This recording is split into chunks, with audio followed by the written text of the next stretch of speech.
ಅದೇ ಗೋಡೆ ಬಿತ್ತಿ ಬೋರಿಂಗ್ ಹಾಸ್ಪಿಟಲ್ ತವ 8 ಜನ ಸತ್ತಿದಂತ ಮಾಹಿತಿ ಬಂದಾಗುತ್ತೆ. ನಾನು ಬೋರಿಂಗ್ ಹಾಸ್ಪಿಟಲ್ ಬಂದಿದ್ದೆ, ನೋಡಿದೆ. ಅದರಲ್ಲಿ ಲೋಕಲ್ 5 ಜನ ಲೋಕಲ್ ಆಗಿದ್ದು, 3 ಜನ ಪಾಪ ಕೇರಳದಿಂದ ಟೂರಿಸ್ಟ್ ಆಗಿ ಬಂದಿದ್ದರು. 5 ಜನ ಟೂರಿಸ್ಟ್ ಅಲ್ಲ, ಈ ರಸೂಲ್ ಮಾರ್ಕೆಟ್ ಅಂತ ನೋಡೋಕ್ಕಂತ ಬಂದು ಪಾಪ ಆ ಘಟನೆಯಲ್ಲಿ ಅವರು 3 ಜನ ಅವರು ಸತ್ತಿದ್ದಾರೆ. ಮನೆ ಮುಖ್ಯಮಂತ್ರಿಗಳು ಬಂದು 5 ಲಕ್ಷ ಪರಿಹಾರನ ಘೋಷಣೆ ಮಾಡ್ತಾರೆ.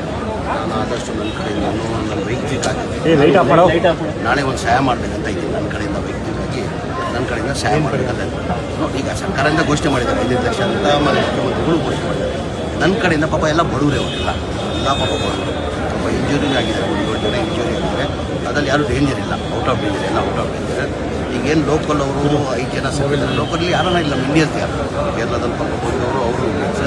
ನನ್ನ ಕಡೆಯಿಂದ ವೈಯಕ್ತಿಕವಾಗಿ ನಾಳೆ ನಾನೇನೋ ಒಂದು ಸಹಾಯ ಮಾಡ್ತೀನಿ. ನನ್ನ ಕಡೆಯಿಂದ ಮಾಡಬೇಕು. ತಾವೇನು ಪರಿಹಾರ ಕೊಡ್ತೀನಿ? ಪರಿಹಾರ ಸರ್ಕಾರ ವತಿಯಿಂದ ಕೊಟ್ಟಿದ್ದಾರೆ 5 ಲಕ್ಷ. ಮುಖ್ಯಮಂತ್ರಿಗಳು ವೈಯಕ್ತಿಕವಾಗಿ ನಾನು ಒಬ್ಬ ಬಡವರು ಇದ್ದಿದ್ದ ಕಾರಣಕ್ಕೆ ನಾನು ವೈಯಕ್ತಿಕವಾಗಿ ನಾನು ಸಹಾಯ ಮಾಡಬೇಕಂತ ಇದ್ದಿಲ್ಲ. ಈಗ ಘಟನೆ ಬಗ್ಗೆ ಏನು ಹೇಳ್ತೀರಿ? ಅದಕ್ಕೆ ಗೋಡೆ ಬಿದ್ದು ಸತ್ತಿದ್ದಾರೆ ಅಂತ ಹೋಗ್ತಾ ಇದ್ದೀನಿ ಸ್ಪಾಟ್ಗೆ. ಡಿ ಸಿ ಬರ್ತಾ ಇರುತ್ತೆ, ಡಿ ಸಿ ಹೋಗ್ತಾರೆ ಸ್ಪಾಟ್ಗೆ. ಇನ್ನು ಗೋಡೆ ಬಿದ್ದು ಸತ್ತಿದ್ದಾರೆ, ವಿಡಿಯೋ ಬರ ಮಾಡೋದು. ಅಲ್ಲಿ ಏನು ಗೋಡೆ ಬಿದ್ದಿದೆ, ನಾನು ಅವತ್ತಿಂದ ಭಾಳ ವರ್ಷದಿಂದ ಅವರು ವಿಡಿಯೋ ಬರ ಮಾಡ್ಕೊಂಡಿದ್ದಾರೆ. ಅವ್ರು ಸತ್ತಿದ್ದಾರೆ ಅಂತ ಮಾಹಿತಿ ಸ್ಪಾಟ್ಗೆ ಹೋಗ್ತಾ